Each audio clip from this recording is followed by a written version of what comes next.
Toppling. Next topic is toppling. देखो, toppling से पहले तुम्हें बिल्कुल बेसिक वाली चीज पता होनी चाहिए। क्या बेसिक वाली चीज बताई थी मैंने कहा था अगर ट्रांसलेशनल इक्विलिब्रियम और रोटेशनल इक्विलिब्रियम दोनों साथ में होते हैं तो हम कहते हैं F net is 0 and torque about any point is 0।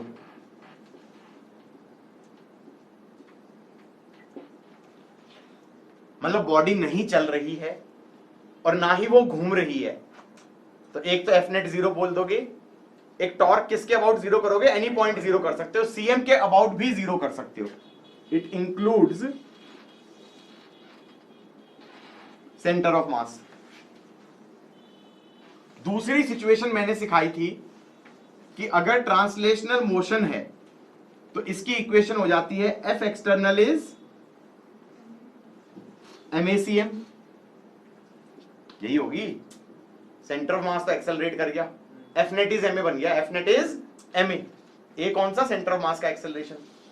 और इसमें रोटेशनल इक्विलिब्रियम है कि बॉडी चल रही है, एक्सेलरेट कर रही है, परंतु घूम नहीं रही है, तो टॉर्क किसके अबाउट 0 करोगे, torque about centre of mass ही 0 करेंगे और किसी पॉइंट के अबाउट 0 नहीं करेंगे। तो या तो रूल बना लो कि मैंने हमेशा सीएम के अबाउट 0 करनी है, और अगर सीएम के अबाउट टॉर्क 0 नहीं करनी है, किसी और पॉइंट के अबाउट करनी है, तो तुम्हें पता होना चाहिए कि अगर दोनों इक्विलिब्रियम होंगे तो किसी भी पॉइंट के अबाउट 0 कर देंगे, और अगर हमारा ट्रांसलेशनल इक्विलिब्रियम नहीं है तो सिर्फ और सिर्फ सेंटर ऑफ मास के अबाउट ही टॉर्क 0 करोगे। जैसे मैंने इसके ऊपर एग्जांपल दिया था, क्या एग्जांपल दिया था, छत से रॉड टांगी थी, छत से रॉड टांगी थी मैंने ये कहा था ये रॉड है और यहां से रस्सी से टांग दो, ये सेंटर ऑफ मास है, ये डिस्टेंस हो गया L/2, ये डिस्टेंस हो गया L/4। हम कहेंगे नीचे लगेगा mg, ऊपर लगेगा T1, ऊपर लगेगा T2, तो हम कहेंगे T1 plus T2 is mg।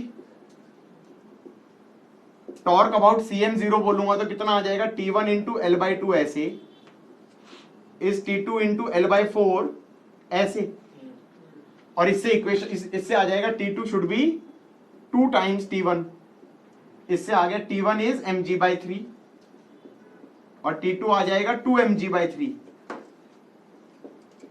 लेकिन मैंने ये भी कहा था कि इस वाले केस में A के अबाउट भी टॉर्क 0 कर सकते हैं क्योंकि दोनों इक्विलिब्रियम साथ में है, तो टॉर्क अबाउट A कितना हो जाएगा, mg L/2 should be T2 into 3L/4। Torque about A 0 किया, सीधा आ गया T2 शुड बी 2 mg/3। और चाहे तो टॉर्क अबाउट B पॉइंट भी 0 कर सकते हैं, टॉर्क अबाउट B 0 करेंगे तो कितना आ जाएगा, mg L/4 किस डायरेक्शन में, anticlockwise, should be T1 into 3L/4 clockwise, so सीधा आ जाएगा T1 इज mg/3। लेकिन इस क्वेश्चन का मॉडिफाइड क्वेश्चन क्या होगा कि हमने इसी रॉड को लिया एलिवेटर में, इसी रॉड को लिया एलिवेटर में और ये कह दिया एलिवेटर एक्सेलरेट कर रहा है, एलिवेटर एक्सेलरेट कर रहा है, सपोजिटली डाउनवर्ड एक्सेलरेट कर रहा है ए से, तो हमने कह दिया ऊपर लगेगा T1, इधर लगेगा T2, नीचे लगेगा mg, डिस्टेंसेस यही दिए हैं, ये दिया है L/4, तो इस केस में इक्वेशन बन जाएगी mg minus T1 minus T2 is ma, तो T1 प्लस T2 आ जाएगा mg माइनस a। अब ये रॉड नीचे तो आएगी लेकिन घूमेगी नहीं, हाँ नीचे आती जाएगी एक्सेलरेट होते हुए, लेकिन ये घूमेगी नहीं, तो रोटेशनल इक्विलिब्रियम इस केस में है, लेकिन इसमें टॉर्क किसके अबाउट 0 करनी है, ये वाला केस है, सिर्फ सीएम के अबाउट 0 करोगे, इसमें टॉर्क अबाउट A 0 नहीं करनी, इसमें टॉर्क अबाउट B 0 नहीं करनी, टॉर्क अबाउट CM ही 0 करनी है, तो हम कहेंगे T1 into L/2 should be T2 into L/4, ये हो गई ऐसे और ये हो गई ऐसे, अबाउट सेंटर ऑफ मास, हाँ है ना, तो T2 आ गया 2T1 और फिर हम कह देंगे T1 आ जाएगा m g माइनस a/3 और T2 आ जाएगा 2m g माइनस a/3। ये जस्ट रीकैप कराया है मैंने कि कब हमारा टॉर्क अबाउट CM जीरो करना है, कब हमारा torque about any point zero करना है।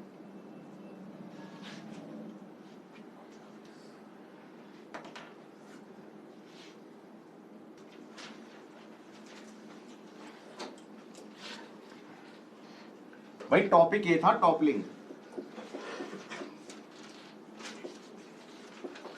टॉपलिंग में क्या कर रहे थे, ये ग्राउंड है, ये ग्राउंड है,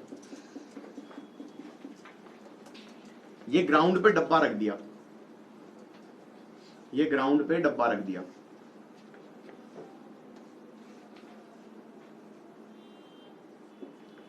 नीचे लगेगा mg और ऊपर लगेगा नॉर्मल। अब पहले तो ये बताओ, जो ये नॉर्मल है, जो नॉर्मल लगेगा नीचे वाले फेस पे, वो सेंट्रल फोर्स है या डिस्ट्रीब्यूटेड फोर्स है? वो किसी पॉइंट पे लगती है, हर पॉइंट पे लगती है, हर पॉइंट पे लगती है, एक पॉइंट पे थोड़ी लग रही है। that normal force is distributed over the whole face, that normal force is distributed over the whole face। so हम ये कह सकते हैं कि अगर वो नॉर्मल, जैसे नीचे लग रहा है mg, अगर वो नॉर्मल यूनिफॉर्मली डिस्ट्रीब्यूटेड है, अगर वो नॉर्मल यूनिफॉर्मली डिस्ट्रीब्यूटेड है, तो हम ये मान सकते हैं कि कहां पर वो नॉर्मल का इफेक्टिव पॉइंट ऑफ एप्लीकेशन है। Can I say that will be centre of face. If normal is uniformly distributed, if normal is uniformly distributed, then effective point of application of normal is center of face।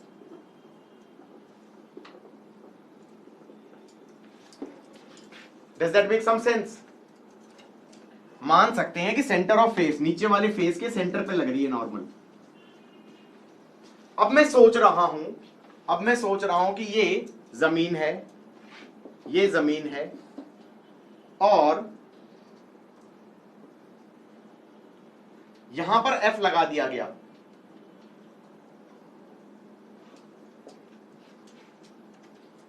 और मान लो ये rough ground भी था, मान लो ये rough ground भी था, तो हम ये कह सकते हैं स्टैटिक फ्रिक्शन भी लगेगा नीचे वाले फेस पे। हाँ या ना गाइस? इधर देखो बोर्ड की तरफ, ऐसे लगेगा ना, स्टैटिक फ्रिक्शन भी लगेगा, mg भी लगेगा। अब जरा सोचो, सेंटर ऑफ मास के अबाउट टॉर्क लग रही है, लग रही है, F into this distance clockwise, Fs into this distance clockwise. तो इसका मतलब तो ये घूम जाना चाहिए।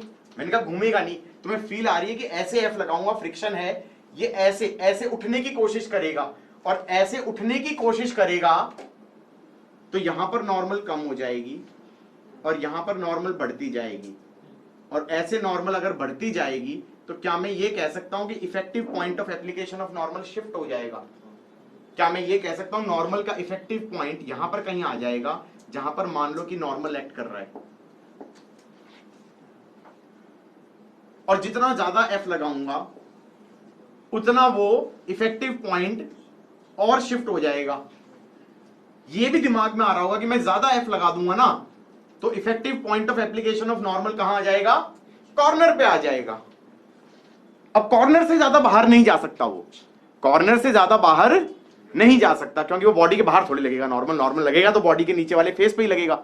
ज्यादा से ज्यादा ये हो सकता है कि वो कोने पे आ जाए, कोने से बाहर हो जाएगा नहीं। उसके बाद क्या होगा? बॉडी घूमने चालू कर देगी उस कॉर्नर के अबाउट, उस कॉर्नर के अबाउट वो घूमना चालू कर देगी। यहां तक की फील आ रही है?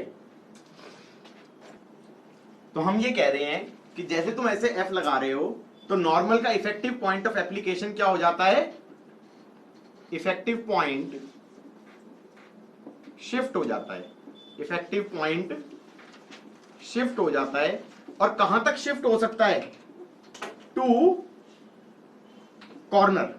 कहां पे शिफ्ट हो सकता है? To corner. उसके बाद वो शिफ्ट नहीं हो सकता। अब मैं क्वेश्चन बना रहा हूं, क्वेश्चन के अंदर देखना दो डिफरेंट केसेस आएंगे। एक केस तो ये आया, ये बॉडी है,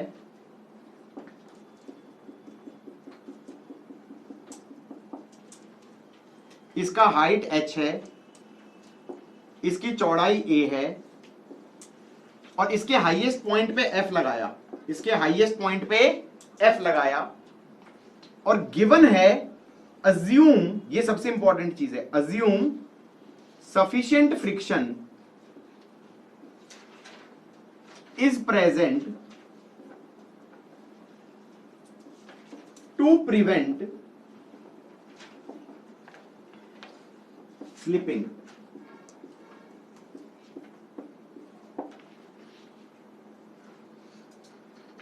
क्वेश्चन है find minimum force required to topple.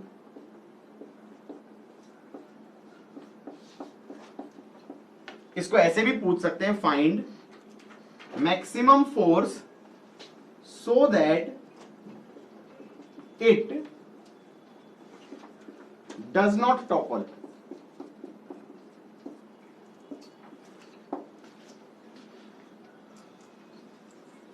Is it one and the same thing?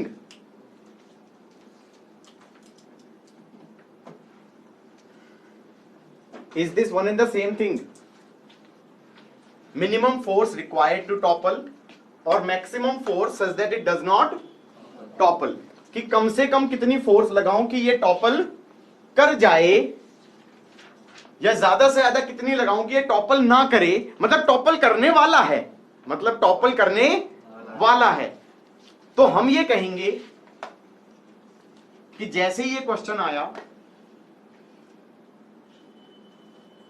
FBD बनाना चालू किया हमने, ऐसे एफ लगा, ऐसे एफ लगा, नीचे एमजी लगा, नीचे एमजी लगा। ये जो पहली लाइन थी, इससे मुझे समझ में आया कि sufficient friction is present to prevent slipping. इसका मतलब स्टैटिक फ्रिक्शन लग रहा है, ये बॉडी चल नहीं रही है। इसका मतलब this is a question of translational equilibrium as well as rotational equilibrium. This is a question of translational equilibrium as well as rotational equilibrium. दोनों इक्विलिब्रियम एक साथ हैं।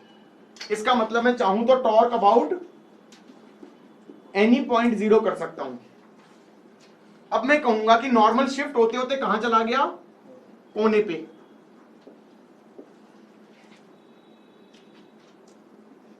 क्योंकि और ज्यादा तो वो शिफ्ट हो ही नहीं सकता। बेसिकली ये बॉडी ऐसे करके उठने वाली है, ऐसे, सही कह रहा हूं? हाँ, ऐसे करके उठने वाली है। Got it? अब इसमें इक्वेशंस क्या बनेंगी? इसमें एक इक्वेशन तो बनेगी F is equal to Fs, एक बनेगा normal equal to mg, normal equal to mg। Torque में चाहूं तो cm के अबाउट भी जीरो बोल सकता हूं। cm के अबाउट टॉर्क कितना होगा? सेंटर ऑफ मास के अबाउट। ये हाइट दिया था h, ये डिस्टेंस दिया था a, तो cm के about f into h by two, fs into h by two, normal into a by two. तो हम कहेंगे f into h by two ऐसे, plus static into h by two, वो भी ऐसे, should be normal into a by two ऐसे। More over रुक जाओ, नॉर्मल की वैल्यू कितनी आ रही है? mg, तो ये आ गया mga। और बाय द वे f और fs बराबर थे, तो ये बन जाएगा 2fh। तो फोर्स की वैल्यू कितनी रिक्वायर्ड है? mga by 2h, mga by 2h। This is the force required to topple it in the case where the friction is sufficient to prevent slipping। अब मैंने इस चीज के पावर को यूज नहीं किया। क्या चीज पावर यूज नहीं करी? कि यार इसमें तो हम टॉर्क किसी भी पॉइंट के अबाउट जीरो कर सकते थे। हम चाहते तो पॉइंट पी के अबाउट भी जीरो कर सकते थे। कभी चल तो रहा ही नहीं, वो दोनों इक्विलिब्रियम साथ में है। पी के अबाउट जीरो करोगे तो क्या हो जाएगा? mg इंटू a/2 ऐसे, हाँ mg का टॉर्क लगेगा, fs का टॉर्क नहीं लगेगा, नॉर्मल का टॉर्क नहीं लगेगा, और f का टॉर्क लगेगा, f इंटू h। तो mg a/2 should be equal to fh। एक लाइन में भी कह सकते थे f is mg a/2h। Got it? पक्का? अब इस क्वेश्चन को मैंने मॉडिफाई किया, मैंने कहा दोबारा यही क्वेश्चन है,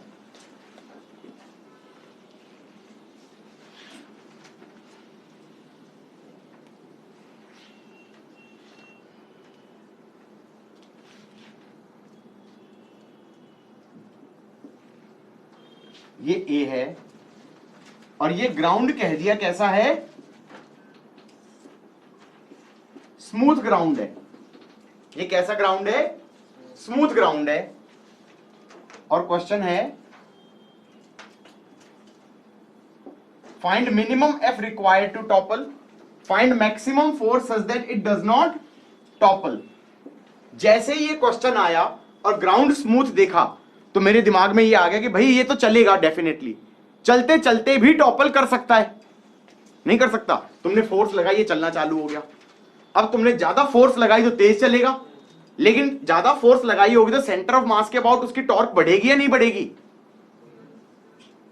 उस फोर्स की टॉर्क सीएम के अबाउट बढ़ेगी ना, क्लॉकवाइज में बढ़ेगी। इसका मतलब एंटी क्लॉकवाइज टॉर्क भी बढ़नी चाहिए, तो नॉर्मल हमारा अभी भी शिफ्ट होता जाएगा। तो चलते चलते भी नॉर्मल हमारा कहां पे पहुंच सकता है? कॉर्नर पे। लेकिन इस केस में this is a case of translational motion and rotational equilibrium. इसमें टॉर्क सिर्फ सेंटर ऑफ मास के अबाउट जीरो करोगे। अब ऐसे कर दिया तो गलत हो जाएगा। मैं ये कह रहा हूं, तो ये चाहते तो हम बिल्कुल चैप्टर के स्टार्टिंग में भी कर सकते थे, क्योंकि कंसेप्ट हम टेक्निकली कर चुके थे। कंसेप्ट तो हम कर ही चुके थे टॉपलिंग का। टॉपलिंग में हम ये क्या कह रहे हैं, हमें सबसे पहले रिकॉग्नाइज ये करना है कि वो चलते हुए टॉपल करने की बात कर रहा है या ठहरे हुए में टॉपल करने की बात कर रहा है। क्योंकि अगर वो ठहरे हुए में कर रहा है तो torque about any point zero कर दोगे, और चलते हुए में करने की बात कर रहा है तो टॉर्क अबाउट सीएम जीरो करोगे। और दूसरी चीज की नॉर्मल कहां शिफ्ट हो जाना चाहिए, टॉपल होने वाला है तो कोने पे चला जाना चाहिए। तो हमने ये कहा कि सपोज ऐसे एफ लगाया, नीचे एमजी लग रहा है, और ये एक्सेलरेट भी कर रहा है। सेंटर ऑफ मास की एक्सेलरेशन एसीएम हो गई, सेंटर ऑफ मास की एक्सेलरेशन एसीएम हो गई। और अब देखो सेंटर के अबाउट टॉर्क आ रही है, फ्रिक्शन तो है ही नहीं, फ्रिक्शन तो है ही नहीं, स्मूथ है ना।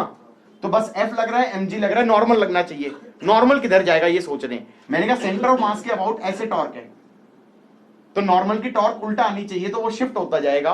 और वो शिफ्ट होते होते कहां चला जाएगा? कोने पे चला जाएगा। कहां चला जाएगा? कोने पे। अब इस केस में प्लीज, इस केस में टॉर्क अबाउट पी जीरो मत कर देना, नहीं तो क्वेश्चन गलत हो जाएगा। क्योंकि this is a case of translational motion and rotational equilibrium. Translational motion है और रोटेशनल इक्विलिब्रियम है, तब टॉर्क किसके अबाउट जीरो करते हो? सिर्फ सेंटर ऑफ मास के अबाउट जीरो करते हो। सेंटर ऑफ मास एक्सेलरेट कर रहा होता है तो सीएम के अबाउट जीरो टॉर्क करेंगे, हाँ या ना? क्या इक्वेशन बनेगी? Normal equal to MG, normal equal to MG, F is equal to MACM, F equals to MACM, और टॉर्क अबाउट सीएम कितना होगा?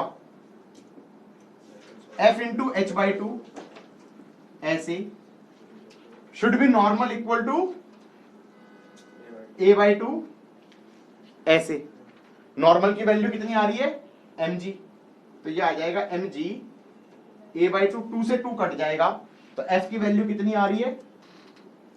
mg a by h। I think this is double of the force required to topple when there was friction.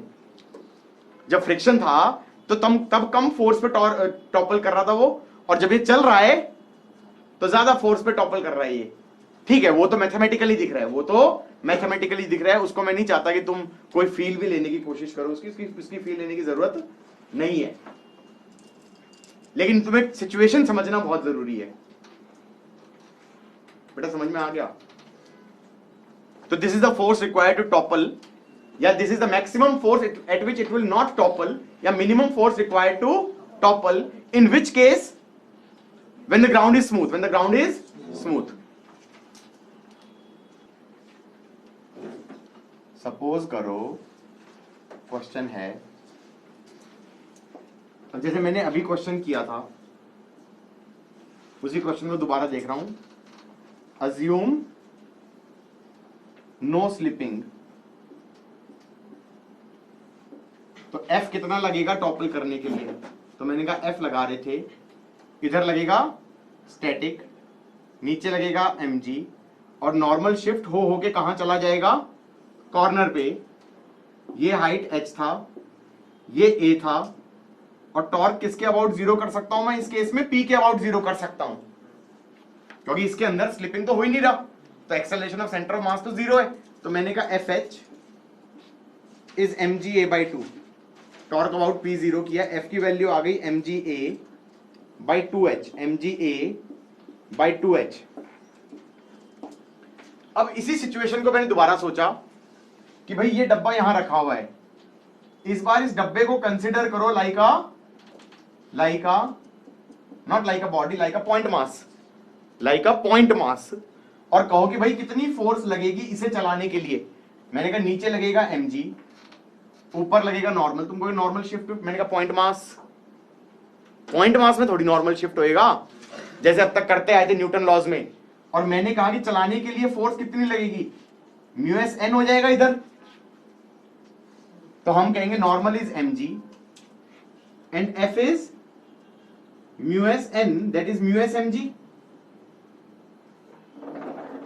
क्या मैं ये कह सकता हूं this is f1 and this is f2, f2 is mu s mg. This is the minimum force, this is the minimum force required to topple, and this is the minimum force required to slide. ये कह रहा है कि assume कर रहा कि भाई friction हमारा इनफ था कि स्लिप ना मारे, तो हमने कहा कि कम से कम फोर्स कितनी चाहिए टॉपल करने के लिए? उस केस में ये वाली फोर्स चाहिए, और स्लाइड करने के लिए कितनी फोर्स चाहिए? ये वाली फोर्स चाहिए, क्योंकि इस केस में फोर्स बढ़ाता जाऊंगा तो फ्रिक्शन स्टैटिक की जगह लिमिटिंग चला गया, तो म्यूएस एन कर दिया, फिर हमने निकाल दिया N is mg, f minimum is mu s mg. अब मैंने सोचा अगर हमारा f1 लेस देन f2 है तब क्या होगा? f1 लेस देन f2 है, इसका मतलब ये वाली वैल्यू तो हो गई 8 न्यूटन और ये वैल्यू हो गई 10 न्यूटन. इसका मतलब फोर्स बढ़ाता जाऊंगा तो ये वैल्यू पहले आ जाएगी और वो रीच नहीं हुई होगी लिमिटिंग वैल्यू. इसका मतलब it will topple before slipping, topple before slipping. That means a/2h is less than coefficient of static friction, it will topple before slipping. और अगर a/2h greater than coefficient of friction है, it will slip before toppling.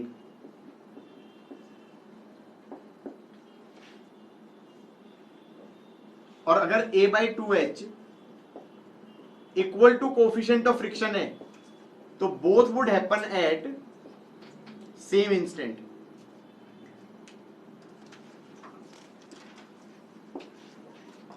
Got it?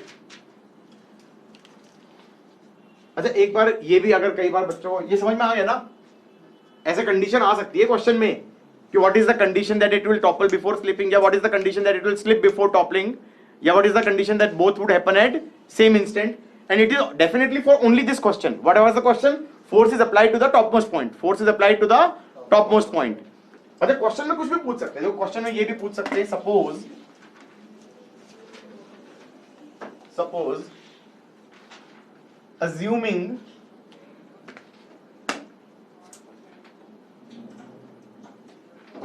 assuming sufficient friction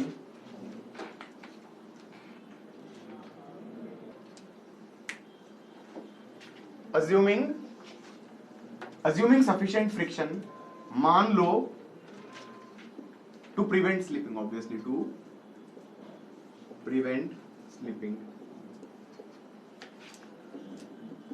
और question है कि जो ऊपर force लगाया था ना उसकी वैल्यू दे दी, कुछ इस F की वैल्यू दे दी mgA/6h, ये हाइट h है, ये A है। अब क्या पूछेगा,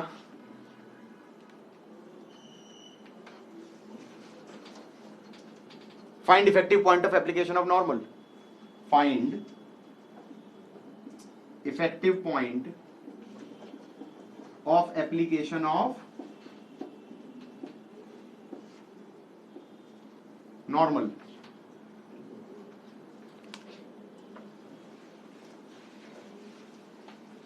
देखो थोड़ा सा सोचेंगे, याद करें अभी हमने क्वेश्चन किया था कि assuming sufficient friction to prevent slipping, what was the force required to topple?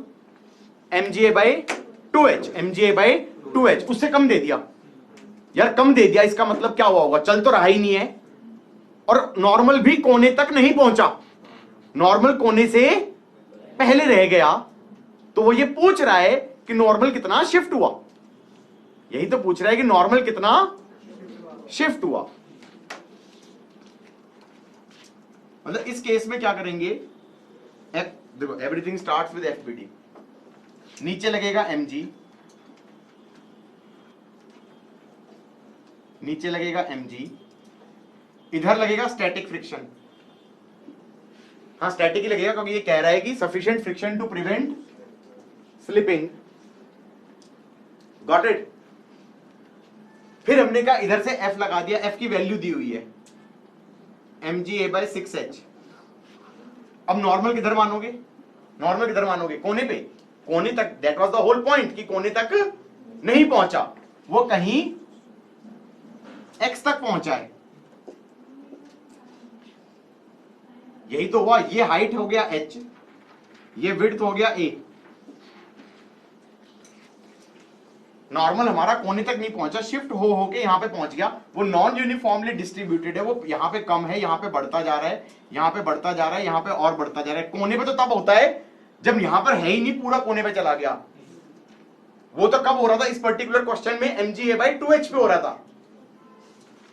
अब क्या करें, क्योंकि ये ट्रांसलेशनल एंड रोटेशनल दोनों इक्विलिब्रियम है, क्या मैं टॉर्क अबाउट दिस पॉइंट 0 कर सकता हूं, P सीधा कह सकता हूं mgx, एक तो mg की टॉर्क हो गई, should be F into h, A/6h into h, mg cut गया, h भी कट गया, शिफ्ट कितना हुआ है A/6, कितना शिफ्ट हुआ है A/6, A/2 शिफ्ट होता तो टॉपल करने वाला था, इस केस में कितना शिफ्ट हुआ,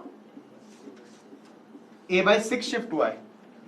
अब इसी क्वेश्चन के अंदर मजे लिए उन्होंने कहा नहीं, assuming smooth ground, assuming smooth ground, अब बताओ कितना शिफ्ट हुआ नॉर्मल। मैंने कहा अभी भी टॉपल नहीं करेगा, क्यों, क्योंकि स्मूथ पे टॉपल करने के लिए फोर्स कितना चाहिए था, mgA/h, mgA/h चाहिए था, उससे भी कम ही है, तो फिर मैं कहूंगा नीचे लग रहा है mg, नॉर्मल फिर से शिफ्ट हो गया, कितना शिफ्ट हो गया x, लेकिन इस केस में सेंटर ऑफ मास की भी एक्सेलरेशन है, तो इस केस में टॉर्क किसके अबाउट 0 करोगे, सेंटर ऑफ मास के अबाउट करोगे, तो ये हो जाएगा f into h/2 should be normal into x, normal should B mg and f should B MACM, f की वैल्यू डाल दो, mgA/6h, that is mgA/6h into h/2 should B, n was mgx, x कितना आ गया A/12, A/12, got it और not? अलग shift हुआ है।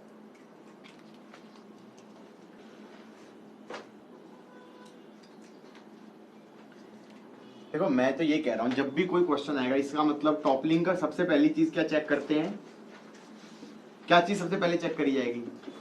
मैं बताता हूं क्या चेक करना है।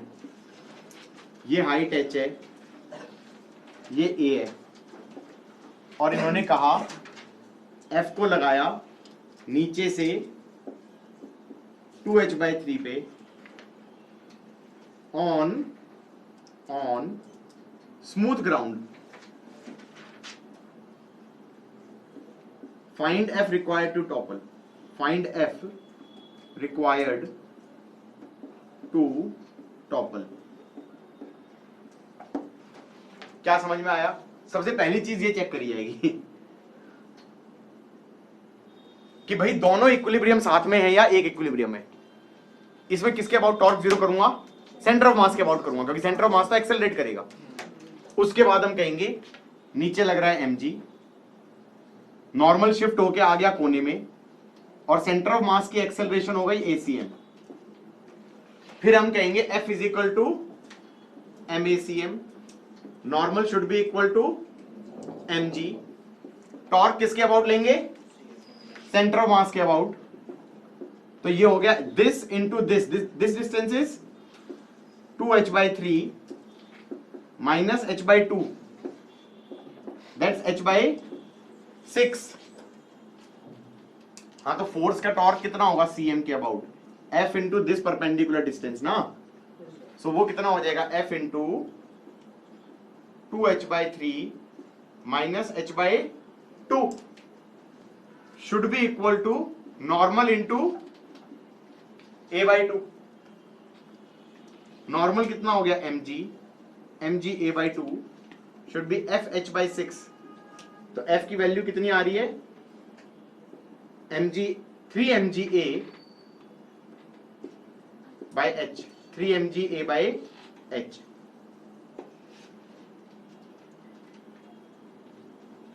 सॉरी, हाँ 3mga by h, सही तो निकाला है। Got it? और इसी क्वेश्चन में वो कहता नहीं ऑन स्मूथ ग्राउंड नहीं है, on sufficient friction to prevent slipping. तो उस केस में क्या होगा? Sufficient friction to prevent slipping, इसका मतलब यहां लगेगा स्टैटिक, यहां पर लग रहा है F, ऐसे लग रहा है mg, नॉर्मल चला गया कोने पे। अब चाहे तो टॉर्क हम CM के अबाउट भी जीरो कर सकते हैं, चाहे तो हम P पॉइंट के अबाउट भी जीरो कर सकते हैं, दोनों से आंसर सेम आएगा। P के अबाउट जीरो करेंगे तो क्या आएगा? mg a/2 ऐसे should be F into 2h/3 ऐसे। तो F की वैल्यू सीधा आ गई 3mga by 4h, 3mga by 4h। हाँ, CM के अबाउट जीरो करोगे तो F, एक इक्वेशन तो आएगी F is equal to FS, normal equal to mg। ये तो ट्रांसलेशन से आ गई, ये तो ट्रांसलेशन से आ गई। और टॉर्क अबाउट CM करेंगे तो F into h/6 plus FS into h/2 should be normal into a/2। हाँ, यही तो आएगा। FS को क्या लिख दोगे? F, तो that is F H, LCM 6 ले लो, ये आ गया 1 3, नॉर्मल को लिख दो mg a/2। कितना आ रहा है? ये 4 आ गया, ये 2 आ गया, ये 3 आ गया। F की वैल्यू कितनी आ रही है? 3mga by 4h। किसी ने पूछा नहीं, मैं इतनी देर से पढ़ा रहा हूं, आई एम लिटरली वेटिंग कि somebody asks कि अगर फ्रिक्शन होता लेकिन इनसफिशिएंट होता फिर क्या करते? मैं तो हमेशा दो केस ले रहा हूं, या तो friction is sufficient to prevent slipping, कि चल नहीं रहा तो टॉर्क अबाउट P0 कर दो, और फिर अगर दूसरा है कि फ्रिक्शन है ही नहीं, स्मूथ है, तो वो चलेगा तो नॉर्मल को शिफ्ट करके कोने पे ले जाओ, टॉर्क CM के अबाउट जीरो कर दो। Got it? जब टॉपल होने वाला है। अब क्वेश्चन ये बन सकता है कि फ्रिक्शन है लेकिन इतना नहीं है कि रोक पाए, तो फ्रिक्शन के साथ वो चल भी सकता है और चलते चलते टॉपल हो जाए। उस केस में क्या करोगे? उसमें भी सीएम के अबाउट ही टॉर्क जीरो करोगे, उसमें भी सीएम के अबाउट ही टॉर्क जीरो करोगे। जैसे मान लो इसी क्वेश्चन में कर देते हैं, कहां पे फोर्स लगाया इसने? नीचे से 2h/3 पे, यहां पे लगाया ना F, नीचे से 2h/3 पे लगाया ना, नीचे लग रहा है mg, नॉर्मल चला गया यहां पे, इधर कौन सा फ्रिक्शन लग रहा है? Kinetic normal. Acceleration of centre of मास हो गया A, ACM। इक्वेशन क्या हो जाएगा? F माइनस म्यू के n is MACM, normal is mg। Torque किसके अबाउट जीरो करूंगा? सेंटर ऑफ मास पे जीरो करूंगा। सेंटर ऑफ मास पे टॉर्क कितना हो जाएगा? F into h/6, F into h/6 plus mu के नॉर्मल इंटू h/2, दोनों ऐड हो जाएंगी, should be normal into a/2। बेटा समझ में आया है? तो that will be FH/6 plus mu के नॉर्मल कितना था? mg, तो म्यू के mg h/2 is mg a/2, तो f कितना आ गया? mg a/2 माइनस म्यू के mg h/2 divided by h/6।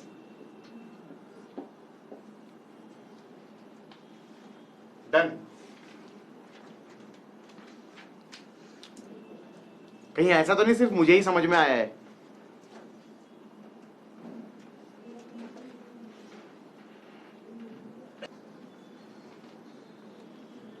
दीवार की तरफ देखो, सॉरी बोर्ड की तरफ देखो। दीवार तो मैं बना रहा हूं बोर्ड पे, ऐसे है, ये मान लो A है, ये मान लो A है, इसके सेंटर पे F लगाया, F लगाया, नीचे लगेगा mg, mg लग गया। अज्यूम किया नो स्लिप, इसका मतलब स्लिप नहीं हो रहा, तो कौन सा फ्रिक्शन लग रहा है? स्टैटिक। स्टैटिक लगेगा ऐसे, इस फेस पे लगेगा, कहां पे लगेगा भगवान जाने, मतलब ऐसे लग जाएगा स्टैटिक। ठीक है कि नहीं है? क्योंकि नीचे गिरने वाला होगा, स्टैटिक ऊपर की तरफ लग जाएगा। यहां तक की बात तो समझ में आ जाएगी। अब जरा सेंटर ऑफ मास के अबाउट देखो, सेंटर ऑफ मास के अबाउट देखो। स्टैटिक F की टॉर्क है? नहीं है। mg की टॉर्क है? नहीं है। स्टैटिक की टॉर्क है? हाँ है। कैसे है? ऐसे है। तो क्या सेंटर ऑफ मास के अबाउट ऐसे घूम जाएगा? नहीं, यहां पर नॉर्मल नीचे शिफ्ट हो जाएगा। कितने से शिफ्ट हो जाएगा? x से। बस हो गया क्वेश्चन। उसके बाद हम ये कह सकते हैं F should be normal, Fs should be equal to mg। ये तो हो गया ट्रांसलेशनल इक्विलिब्रियम से। और रोटेशनल इक्विलिब्रियम कहेगा torque about any point should be zero, torque about any point should be zero. कह सकते हैं ना, सेंटर ऑफ मास भी इंक्लूडेड, और क्योंकि दोनों इक्विलिब्रियम साथ में थे तो टॉर्क एनी पॉइंट जीरो कर सकते हैं। चाहे तो इस वाले पॉइंट पे कह दो, कितना हो जाएगा? mg a/2 ऐसे शुड बी fx ऐसे।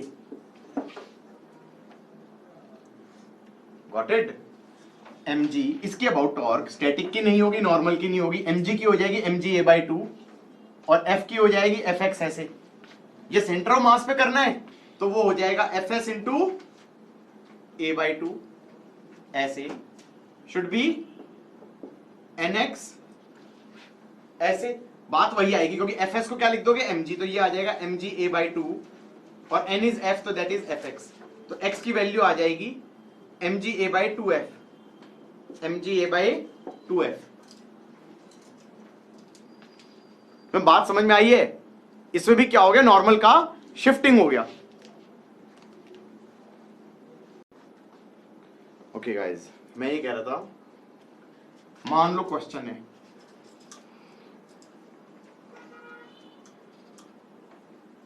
ये सर्कुलर ट्रैक है, हॉरिजॉन्टल सर्कुलर ट्रैक है,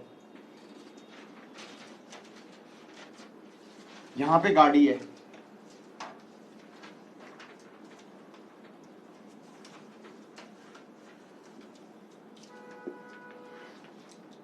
दिख रही है?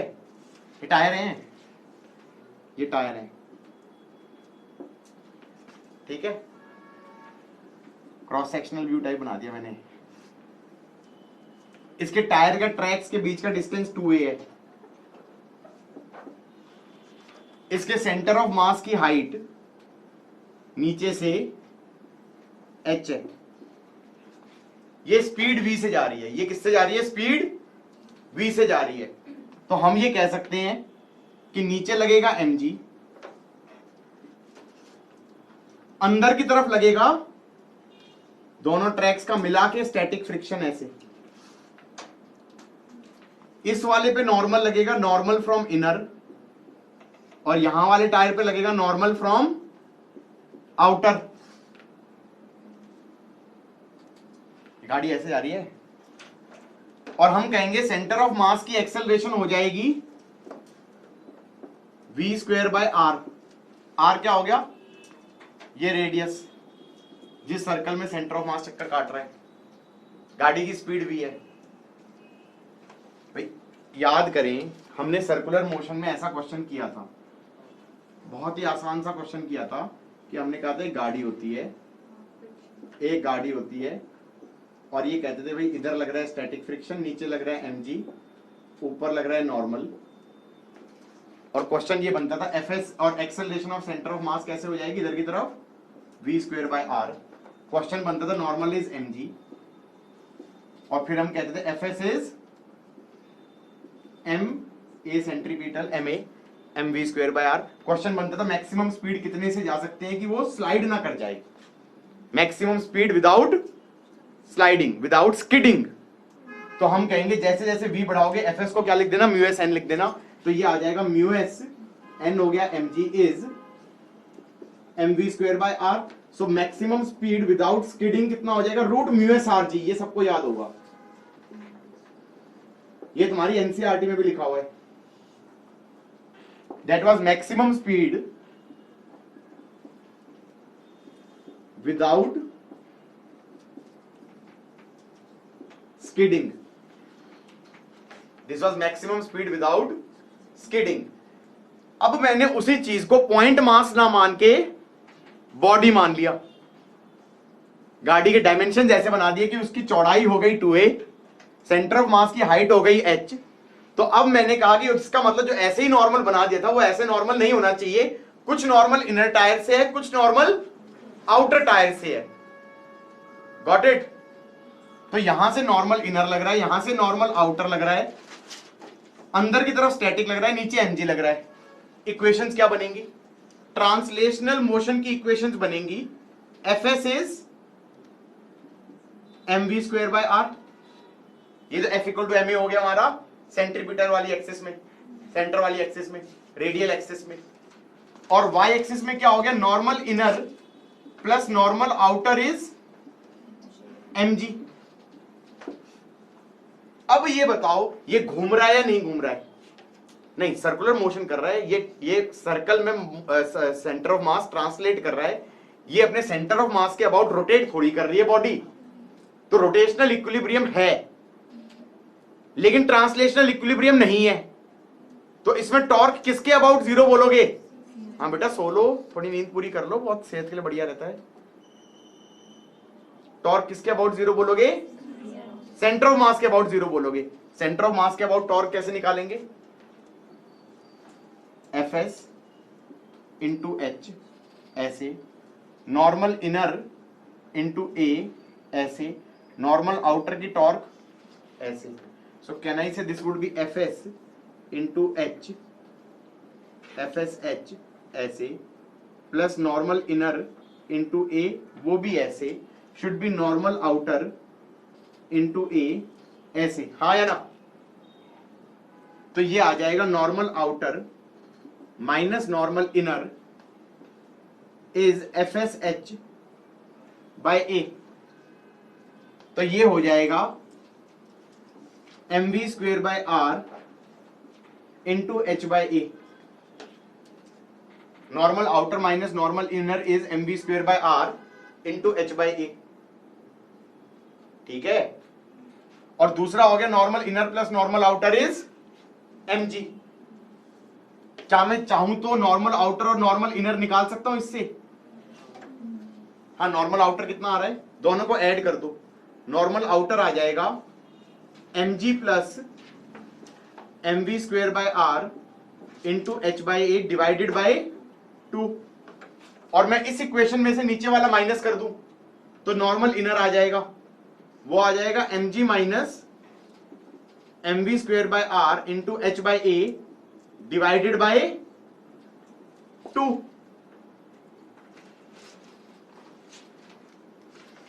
यहां तक समझ में आ गया? अगर मैं स्पीड बढ़ाता जा रहा हूं, do you realise normal outer बढ़ता जा रहा है?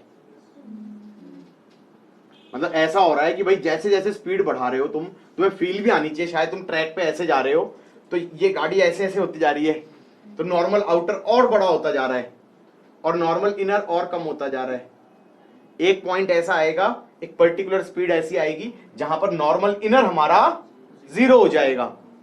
That is the maximum speed you can go without toppling, without toppling. तो हम कहेंगे नॉर्मल इनर को 0 कर दो और ये 0 करोगे तो v कितना आ जाएगा, under the root of ARG by H। So maximum, this is maximum speed, this is maximum speed without toppling।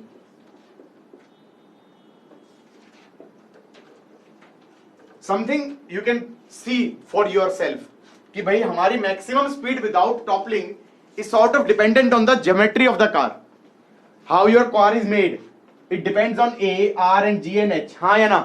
तो ये A और H पे डिपेंडेंट है। A हो गया 2A हो गया इसकी चौड़ाई और H हो गया इसकी ऊंचाई। And maximum speed without skidding depends on your coefficient of friction. अब again that story comes into picture.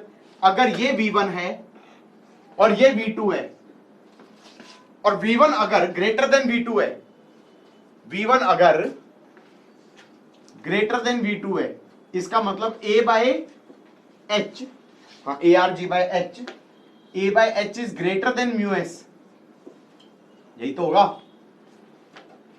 RG तो कट गया, तो A by H is greater than mu s. इसका मतलब ये value suppose 10 metre per second है और ये वैल्यू 12 मीटर पर सेकेंड है, ये ज्यादा है ना value. That means it will skid before toppling. अगर A by H is greater than coefficient of friction, it will skid before toppling।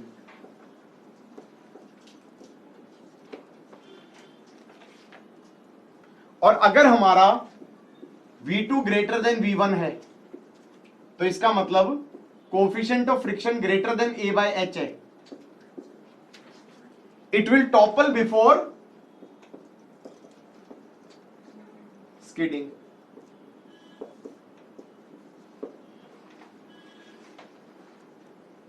अच्छा, तुम्हें लग रहा है ये तो बहुत लंबा क्वेश्चन है, असलियत में ये लंबा है नहीं। जब ये क्वेश्चन आएगा तो दोबारा आया क्वेश्चन, क्या आया, what is the speed at which it will topple, what is the speed at which it will topple. मैं एक लाइन में करूंगा, कैसे करूंगा, दोबारा करते हैं इस क्वेश्चन को। ये गाड़ी है, ये सर्कुलर ट्रैक पे जा रही थी, ये गाड़ी है, ये सर्कुलर ट्रैक पे जा रही थी। हमने कहा इधर लग रहा है स्टैटिक फ्रिक्शन, इधर लग रहा है mg, acceleration of centre of mass है v square by r, v square by r। Feel आ रही है जब ये टॉपल होने वाला होगा तो बाहर की तरफ गिरेगा, तो सारा नॉर्मल कोने पे शिफ्ट हो गया, यहां पर नॉर्मल हो गया 0। और ये टायर हवा में उठने लगा। अब इक्वेशंस लिखो, Fs is mv square by r, normal equal to mg, ये तो ट्रांसलेशन की हो गई। और टॉर्क किसके अबाउट जीरो करना है? सेंटर ऑफ मास के अबाउट, क्योंकि acceleration of centre of mass है लेकिन रोटेशनल इक्विलिब्रियम है अभी यहां पर बेयरली, तो हम कहेंगे यहां पर कितना हो जाएगा? टॉर्क कौन दे रहा होगा? एक तो स्टैटिक फ्रिक्शन दे रहा होगा, Fs इंटू एच, नॉर्मल इंटू ए, क्योंकि तुमने पूरा विड्थ ऑफ कार क्या लिया था? 2a, तो हम कहेंगे Fsh is normal into a. This is torque about centre of mass being zero. Fs को लिख दो mv square by r, h by n को लिख दो mg इज a। क्या पूछा गया था? v पूछा था ना, तो v कितना आ गया? arg बाय h का अंडर द रूट। क्वेश्चन तो ये ना कि स्पीड बताओ किस पे टॉपल होगा, तो हमने पहले से ही सोच लिया यार टॉपल होने वाला होगा, अंदर वाला टायर तोड़ गया, normal shift to one end. हाँ, ये हमने पहले से सोच लिया, विच एंड? Outer end. इतनी फील तो चल रही होगी या नहीं चल रही है? इतना तुम्हें लग रहा है इतना पूरा सॉल्व करना पड़ेगा? नहीं, ये समझाने के लिए था कि नॉर्मल इनर भी लिया, नॉर्मल आउटर भी लिया, फिर दिखाया भी कि देखो नॉर्मल इनर हमारा कम होता जा रहा है, नॉर्मल आउटर हमारा बढ़ता जा रहा है, और जब पलटने वाला हो तो नॉर्मल इनर जीरो हो जाएगा। Okay, do I tell, did I tell you, मतलब जब हमने पहली बार शायद कभी किया हो, did I tell you a story about this? Yeah, I almost did that. Okay, what I did was I got a new car. Not now. Yeah, why not? Disclaimer: don't do this. ठीक है? It's not true. Anyway, so what I did, I got a new car 10 years ago, and I was like कि यार उसको circular track पे, मतलब जैसे होता है ना, जैसे कई जगह सर्कुलर ट्रैक टाइप है, जब घूम के जैसे फ्लाईओवर पे चढ़ते हैं तो वो गोल चक्कर में है, तो जैसे बारापुल्ला पे भी है और आई थिंक एम्स पे भी है। सो वहां पर जैसे सर्कुलर टाइप ट्रैक है और खाली रोड था उस टाइम पे, रात के 10-11 बजे। तो I was like I will go fast and fast. तो अराउंड 70 की स्पीड के आसपास माई टायर स्टार्टेड स्क्रीचिंग। तुम सर्कुलर ट्रैक पे हो, स्पीड पे जा रहे हो, तब टायर स्किड मार रहे हैं, तो लिटरली आवाज आ रही थी टायर में से, इस टाइप की आवाज आ रही थी। तो मतलब बेसिकली क्या हो रहा था कि I was going at maximum speed without skidding वाली। V max is root mu S R G. तो मैंने बहुत दिमाग लगाया, मैंने कहा okay I will sell the tyres and I will get new tyres. तो मतलब मैं गया मार्केट में, जो कॉस्टलीस्ट टायर थे, मोस्ट ग्रिपीएस्ट टायर, वो जाके उठा के लेके आया। मतलब आई थिंक मिशलिन के लेके आया था। तो अब वो टायर लगा दिए गाड़ी में। अब कुछ दिन बाद, 2-3 दिन बाद, I was again on the same path and I was like okay today I will 70 के आसपास स्किड कर रही थी, I will go fast। मतलब 90 पहुंच गई, स्किड नहीं कर रही। मैंने कहा ओके टर्न पे मैं तो 90 पे हूं। अचानक मेरी गाड़ी के 2 टायर हवा में। बेसिकली हुआ क्या, पहले कोफिशिएंट ऑफ फ्रिक्शन था कम, A/H तो ज्योमेट्री ऑफ कार पे डिपेंडेंट है, 2a चौड़ाई है, h हाइट है, वो तो सेम ही रहा। पहले कोफिशिएंट ऑफ फ्रिक्शन कम था, A/H was greater than mu s, तो it was actually skidding before toppling। Toppling की कंडीशन आई नहीं रही थी, वो स्किड मार जा रही थी। That is a safe thing कि स्किड करोगे, ज्यादा से ज्यादा क्या हो गया, आउटर वाले बैरियर पे जाके टकरा जाओगे थोड़ा। अब क्या हुआ, तुमने कोफिशिएंट ऑफ फ्रिक्शन बढ़ा दिया, टायर तो अच्छे ले लिए, और A/H को चेंज नहीं किया, क्योंकि टायर्स को मैंने वो नहीं किया कि गाड़ी की हाइट भी लो हो जाए, चौड़ाई भी हो जाए, बढ़ जाए। मैंने कहा नहीं, टायर अच्छे लेंगे बस। I should have change the geometry also. So I was like, okay, coefficient of friction is greater than A/H. So now it was actually going to topple before skidding, क्योंकि जो speed at which it will topple was less than the speed at which it will skid। हो सकता है skid को 100 पे करनी हो, लेकिन उससे पहले क्या हो जाएगा, नॉर्मल इनर वाला 0। तो शिक्षा ये मिली उस दिन मुझे कि जो गाड़ी वाला मैन्युफैक्चरर है, वो गाड़ी बना के देते हैं और उसपे उन्होंने शिटी टायर्स लगाए हैं, बेकार टायर्स लगाए हैं, तो कुछ दिमाग लगा के लगाए हैं। They made sure that the coefficient of friction is less than A/H, so that the car doesn't topple at the corner. क्योंकि बुद्धू लोग होंगे, वो कहेंगे ओके हम तो कॉर्नर पे जाके हीरो बनेंगे, तो उन्होंने कहा okay mu S should be less than A/H, so don't go ahead and put the best tires possible on your बकवास कार। नहीं तो एग्जैक्टली इसीलिए रेसिंग कार्स बहुत लो होती हैं और बहुत चौड़ी होती हैं, और इसीलिए एसयूवी पलट जाते हैं मोड़ पे। क्यों? क्योंकि वो बहुत ऊंचे होते हैं और बहुत भीड़े होते हैं, उनके अंदर हमारा A/H क्या बोलते हैं इज लेस देन म्यूएस हो जाता है। ए हमारा इसका मतलब मान लो हमें जो स्पीड बढ़ानी है, मान लो हमें स्पीड बढ़ानी है जिसपे वो टॉपल हो, तो हम चाहते नहीं ना टॉपल हो, तो speed maximum speed at which without toppling हमें ये स्पीड बढ़ानी है, तो क्या करें, ए को बढ़ा दो और एच को छोटा कर दो। ए को बढ़ा दोगे तो तुम्हारी चौड़ी गाड़ी हो जाएगी और नीची गाड़ी हो जाएगी। इन जो ट्रक होते हैं वो पलटते हैं, क्यों? क्योंकि उनका ए तो होता है छोटा और एच होता है बड़ा, तो जो speed at maximum speed without toppling होती है छोटी, तो पहले मोड़ पे आएंगे ट्रक, लोडेड ट्रक्स पहले मोड़ पे पलट जाएंगे। Got it?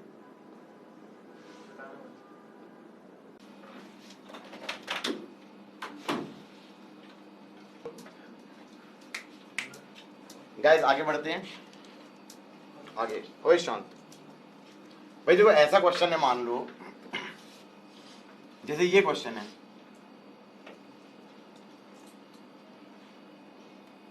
इक्विलेटरल ट्राइंगल दिया हुआ है, इक्विलेटरल ट्राइंगल दिया हुआ है, ये L है, ये L है, ये L है, और ये कह रहे हैं हाईएस्ट पॉइंट पे F लगाएं, और कितना F लगाएं to topple, F required to topple. मैं कहूंगा सबसे पहले तो ये चेक करता हूं मैं, ऐसे क्वेश्चन जब भी आता है ना F रिक्वायर्ड टू टॉपल, मैं सबसे पहले मैं क्या चेक करता हूं कि ये स्लिपिंग बोल रहा है या नहीं बोल रहा है। That's the first thing I check, कि अगर उसने कहा sufficient friction to prevent slipping, sufficient friction to prevent slipping, तब तो मैं कहूंगा torque about any point zero बोलना। और जैसे ही इसने बोला स्मूथ, या ये कह रहा है कि स्लिपिंग हो रही है तब टॉपल करे, तो torque about centre of mass zero बोलना। सबसे पहली चीज मैं चेक करता हूं टॉपलिंग वाले क्वेश्चन में ये, कि वो चलते हुए टॉपल कर रहा है या रुके रुके टॉपल कर रहा है। क्योंकि चलते हुए टॉपल करेगा तो ट्रांसलेशनल इक्विलिब्रियम नहीं है और acceleration of centre of mass है, और अगर रुके रुके टॉपल करेगा तो दोनों इक्विलिब्रियम एक साथ होंगे, हाँ या ना। अब इसने कह दिया sufficient friction to prevent slipping, मैंने कहा ओके, नीचे लग रहा है mg, ऐसे लगेगा स्टैटिक फ्रिक्शन, और नॉर्मल चला जाए कोने पे, नॉर्मल चला जाए कोने पे। इस केस में टॉर्क किसके अबाउट जीरो कर सकता हूं, इस पॉइंट ए के अबाउट भी जीरो कर सकता हूं। तो कितना हो जाएगा, mg L/2 is normal, sorry is normally is f √3L/2 हो गया। हाँ, इसके अबाउट स्टैटिक की और नॉर्मल की टॉर्क तो कट जाएगी। टॉर्क किस किस की बचेगी, एक तो mg की बचेगी, तो mg इंटू L/2 और force into this distance, this is √3L/2, हाँ या ना। हो गया क्वेश्चन। अब दूसरा क्वेश्चन क्या होगा कि नहीं, ग्राउंड तो था स्मूथ, ग्राउंड तो था स्मूथ, और अगर ग्राउंड स्मूथ था तो हम कहेंगे mg लगेगा, f लगेगा, एक्सेलरेशन ऑफ सेंटर ऑफ मास होगा, नॉर्मल इधर लगेगा।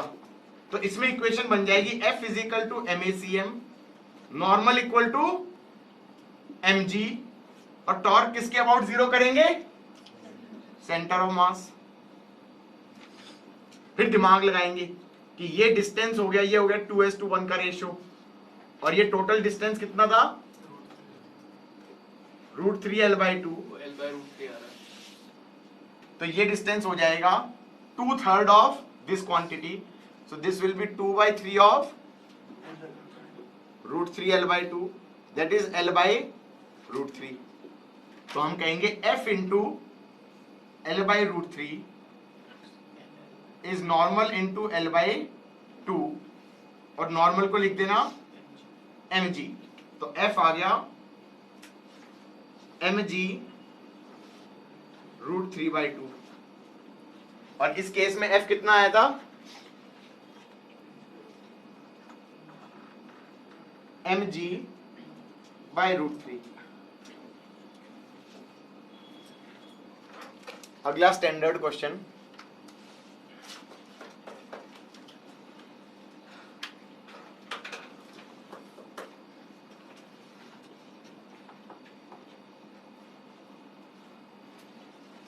भाई ये डब्बा है,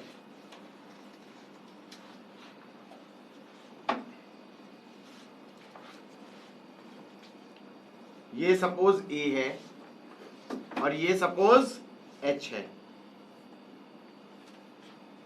और ये रफ है और ये रफ है और ये कह रहे हैं सफिशिएंट रफ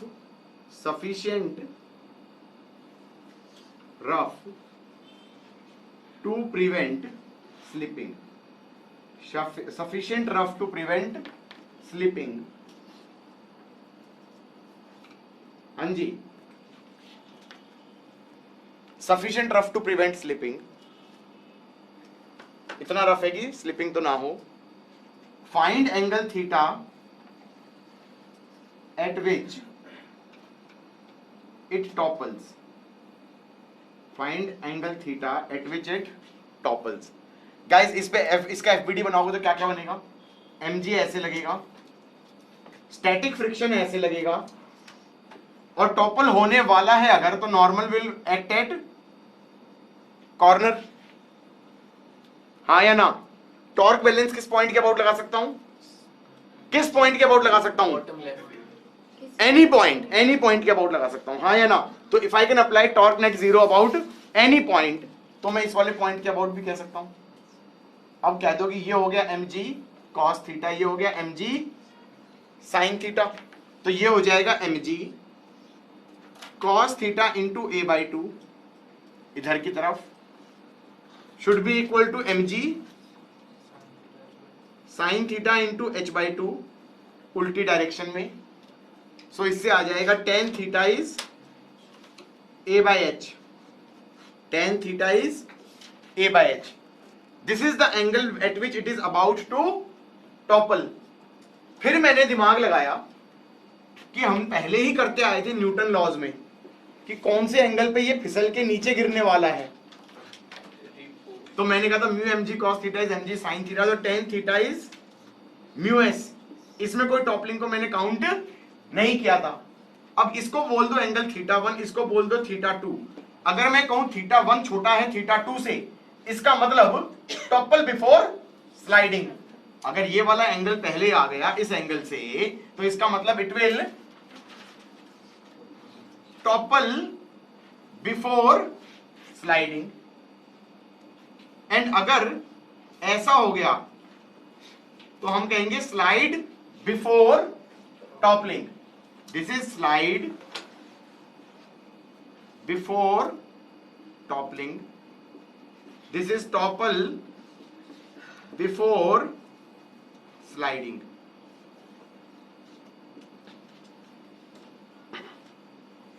गॉट इट? क्या टफ था? There is another way of thinking about this question. जो ये टॉपलिंग वाला क्वेश्चन था, ये वाला, इसमें सोचने का एक और तरीका भी है। अच्छा, इस वाले क्वेश्चन के अंदर, इस वाले क्वेश्चन में इधर देखो बोर्ड की तरफ, there is another way of thinking about it. जैसे ये डब्बा था, ये डब्बा था, mg कैसे लग रहा था, ऐसे। अब एक और तरीका सोचने का क्या हो गया, जैसे जैसे ये एंगल ऑफ इंक्लिनेशन बढ़ाते जा रहे हो, तो क्या मैं ये कह सकता हूं कि ये डब्बा ऐसे हो जाएगा थोड़ी देर बाद, हाँ या ना? और क्या मैं कह सकता हूं mg ऐसे पास करेगा इस केस में? एम आई राइट? भाई mg पहले इस कोने से इधर पास कर रहा था, अब ये mg इस कोने के पास आ गया। अगर ये mg इस कोने से पास करेगा तो टॉपल होने वाला है, क्योंकि अगर वो और ऊंचा कर दिया तुमने तो ऐसा हो सकता है कि mg इधर से पास करे, उस साइड में चला जाए। नहीं समझ में आया? तो इसका मतलब टॉपलिंग की एक्चुअली कंडीशन क्या है कि mg कहां से पास करे, इस कॉर्नर से पास करे, इस कॉर्नर से पास कर रहा है, तो हम ये कह सकते हैं वो टॉपल होने वाला है।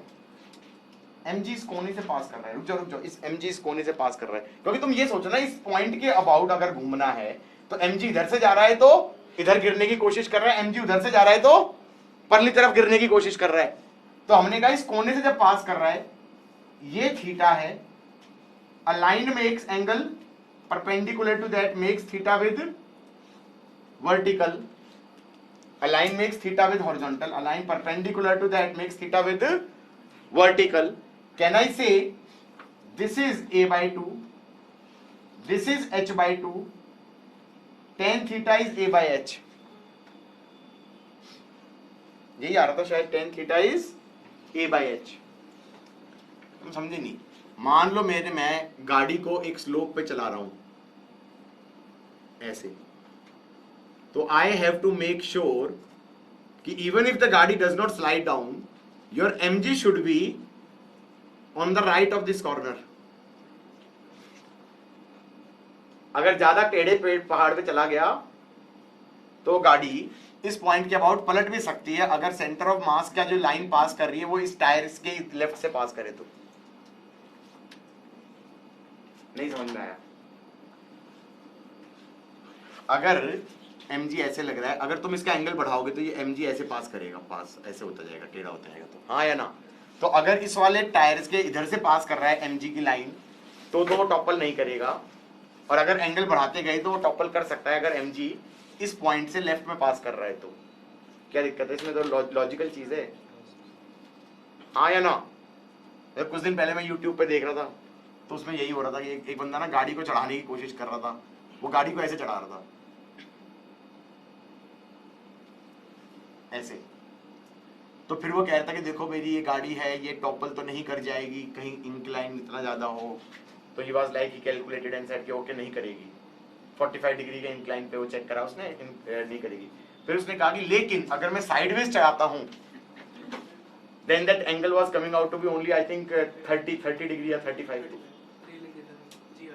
हैं? उसका वीडियो तुम भी देख रहे थे क्या बैठ के? जी वैगन का वीडियो देख रहे थे? So 35, he remembers that angle. Mercedes वाली जो गाड़ी थी, हाँ, ये 35 डिग्री था और ये वाला 45 डिग्री था। गाइस, मान लो सर्कुलर ट्रैक है, हॉरिजॉन्टल सर्कुलर ट्रैक है,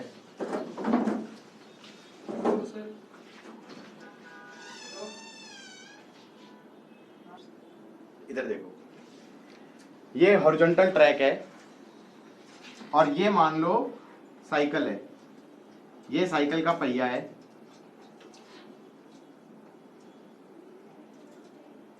ये साइकिल का हैंडल है,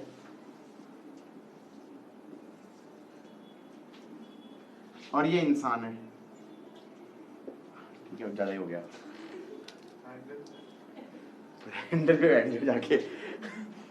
अब हमने कहा कि भाई ये सर्कुलर मोशन कर रही है, तो हमने कहा भाई इधर लग रहा है स्टैटिक फ्रिक्शन, ऐसे लग रहा है mg, और ऐसे लग रहा होगा नॉर्मल। नॉर्मल तो परपेंडिकुलर ही लगेगा, ये सेंटर ऑफ मास है।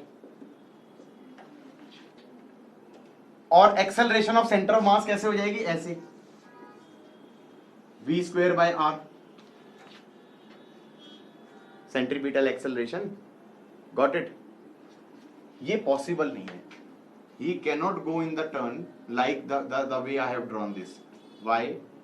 मान लो अगर साइकिल ऐसे है, मान लो साइकिल ऐसे है, और हम ये कहें mg लग रहा है, नॉर्मल लग रहा है और स्टैटिक लग रहा है। ट्रांसलेशन में प्रॉब्लम नहीं है, ट्रांसलेशन के हिसाब से तो हम कह देंगे fs is mv square by r, normal should be equal to mg। अब ये तो ट्रांसलेशनल मोशन के हिसाब से हो गया। रोटेशनल इक्विलिब्रियम होना चाहिए, घूमनी थोड़ी चाहिए साइकिल। तो अगर घूमनी नहीं चाहिए तो किसके अबाउट टॉर्क जीरो करनी चाहिए इस केस में? सेंटर ऑफ मास के अबाउट, क्योंकि सेंटर ऑफ मास तो एक्सेलरेट कर रहा है। सेंटर ऑफ मास के अबाउट टॉर्क जीरो हो पा रही है, ये सेंटर ऑफ मास है। Fs दे रहा है टॉर्क, तो इसके हिसाब से तो अगर ये ऐसे टर्न मार रहा है तो डेफिनेटली ये इस डायरेक्शन में घूम जाएगा और बाहर की तरफ गिरेगा। तो he can never take a turn by straight upright, vertical होके कभी भी वो टर्न ले ही नहीं सकता, क्योंकि उस केस में तो सेंटर ऑफ मास के अबाउट टॉर्क लग जाएगी स्टैटिक फ्रिक्शन की, जिसे कुछ बैलेंस भी नहीं करेगा, एंड सेंटर ऑफ मास के अबाउट वो बाहर की तरफ गिर जाएगा। तो वो साइकिल वाला या बाइक वाला टर्न कैसे लेता है, वो अपने आप को बेंड करता है, वो अपने आप को बेंड करता है। वो कैसे बेंड करता है, ये ट्रैक था, वो ऐसे हो जाएगा, ऐसे हो गया। अब क्या होगा, हम कहेंगे इधर लगेगा स्टैटिक फ्रिक्शन, नॉर्मल कैसे लगेगा, ऐसे लगेगा ना, तुम कहोगे नॉर्मल ऐसे ही लगेगा, इसके अलावा भाई नॉर्मल हमेशा कांटेक्ट सरफेस के परपेंडिकुलर लगता है, तो नॉर्मल तो ऐसे ही लगेगा। और सेंटर ऑफ मास पे क्या लगेगा, mg, सेंटर ऑफ मास पे क्या लगेगा, mg। वो वर्टिकल से एंगल थीटा बेंड हो गया, वो वर्टिकल से एंगल थीटा बेंड हो गया। उसके बाद उसके सेंटर ऑफ मास का एक्सेलरेशन कितना हो गया, v²/r। तो ट्रांसलेशनल मोशन के हिसाब से तो आ गया Fs is m v²/r and normal equal to mg, and क्योंकि सेंटर ऑफ मास की एक्सेलरेशन है तो टॉर्क किसके अबाउट जीरो करेंगे, सेंटर ऑफ मास के अबाउट जीरो करेंगे। अगर मैं सेंटर ऑफ मास के अबाउट टॉर्क जीरो करूं तो क्या क्या टॉर्क होगी, सोच के, नॉर्मल इस सेंटर ऑफ मास के डिस्टेंस को मान लो, कुछ क्या मान ले, h मान लेते हैं, लेट दिस बी h, तो ये हो जाएगा h sin theta, h sin theta. तो हम कहेंगे टॉर्क हो गई ऐसे normal into h sin theta, that is anticlockwise torque.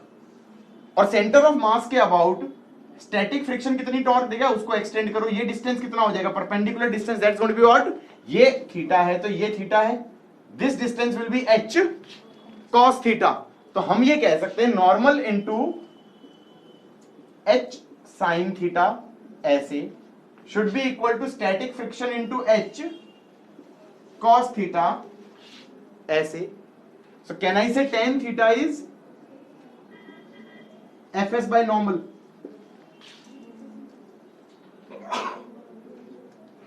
Got it?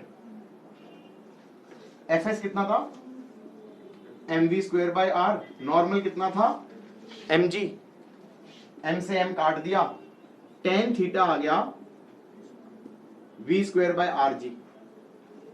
मतलब ये इससे हमने एक नई चीज निकालनी सीखी कि कितने एंगल से बेंड होना है, कितने एंगल से बेंड होना है उसे, डिफरेंट स्पीड्स पे डिफरेंट एंगल पे बेंड होगा। अगर v छोटा होगा तो थीटा, tan थीटा भी छोटा होगा, और tan थीटा भी छोटा होगा तो थीटा भी छोटा होगा, इंक्रीजिंग फंक्शन है tan थीटा 0 से 90 के बीच में, हाँ या ना। तो हम ये कहेंगे अगर कम स्पीड पे जा रहा है तो वो कम बेंड होएगा, अगर वो ज्यादा स्पीड पे जा रहा है तो वो वर्टिकल से ज्यादा बेंड होएगा। फील भी आ रही है, अब तुम्हारी मोटरसाइकिल रेसिंग हो गई, जितनी ज्यादा स्पीड पे जाओगे उतना ज्यादा बेंड होगे। मतलब बेसिकली तुम्हारी बॉडी कैलकुलेट भी करती है कि वो एग्जैक्ट थीटा जिस पे बेंड होना है, ऑटोमेटिकली हो जाता है एक्सपीरियंस से। हाँ, तो आइडिया बीइंग कि और ज्यादा स्पीड पे जाओगे तो और ज्यादा बेंड हो जाओगे। अच्छा, इसमें इसका मतलब दो तरह के एक्सीडेंट भी हो सकते हैं।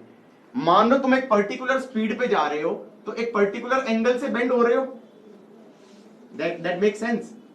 तुम अगर कुछ पर्टिकुलर स्पीड पे जा रहे हो तो कुछ पर्टिकुलर एंगल से बेंड हो रहे हो, हाँ यही तो हो रहा है कि एक पर्टिकुलर v के लिए एक पर्टिकुलर थीटा है, अब गलती से उस एंगल से कम बेंड हो गए तो क्या होने वाला है, तो मैं ये कहूंगा बाहर की तरफ घूम जाओगे। बाहर की तरफ क्यों घूम जाओगे, क्योंकि तुम्हारा स्टैटिक फ्रिक्शन का टॉर्क ज्यादा बड़ा हो जाएगा और नॉर्मल का टॉर्क कम हो जाएगा, क्योंकि तुम्हारा स्टैटिक फ्रिक्शन से तुम्हारा परपेंडिकुलर डिस्टेंस बढ़ जाएगा एंड नॉर्मल से परपेंडिकुलर डिस्टेंस कम हो जाएगा। क्योंकि पहले ये था Fs into this r should be normal into this r, तुम कम बेंड हुए जितना बेंड होना चाहिए था, तो तुम्हारा स्टैटिक फ्रिक्शन की टॉर्क ज्यादा बड़ी हो गई, क्योंकि static friction into this minus normal into this, तो इसका मतलब नेट टॉर्क इधर की तरफ लग गई तो तुम इधर की तरफ एक्सेलरेट कर जाओगे, तो उछल के बाहर की तरफ गिरोगे। और दूसरे तरह का एक्सीडेंट कौन सा होता है, जितने एंगल से बेंड होना था उससे ज्यादा बेंड हो गए तुम, उसमें तुम अंदर की तरफ गिरोगे जाके, क्योंकि उसमें नेट टॉर्क इधर की तरफ लग जाएगी, क्योंकि नॉर्मल फोर्स की टॉर्क ज्यादा बड़ी हो जाएगी as compared to static friction की torque. You getting my point? Sure? यहां तक का समझ में आ गया? तो दो तरह के एक्सीडेंट देखे भी होंगे। You watch motorcycle race, then you will realise there are two kinds of accidents.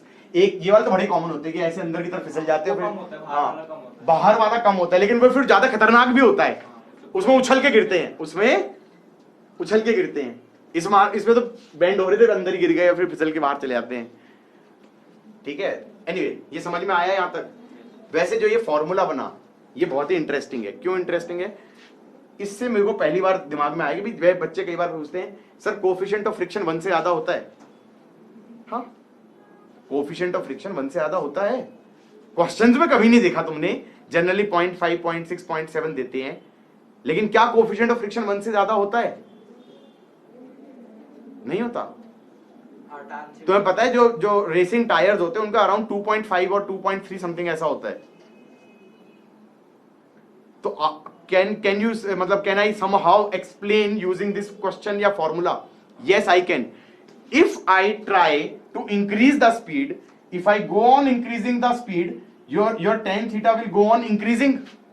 What is the maximum speed you can go without skidding? When the static friction becomes limiting friction. When it becomes limiting friction, तब हम क्या कहेंगे? ये हो गया mu S N. Mu S N तो M V square by R is mu S N कर दोगे, एन को एम जी लिख दोगे, वी मैक्सिमम कितना हो गया? Root mu S R g. ये तुमने न्यूटन लॉज में पढ़ा भी था, हाँ या ना?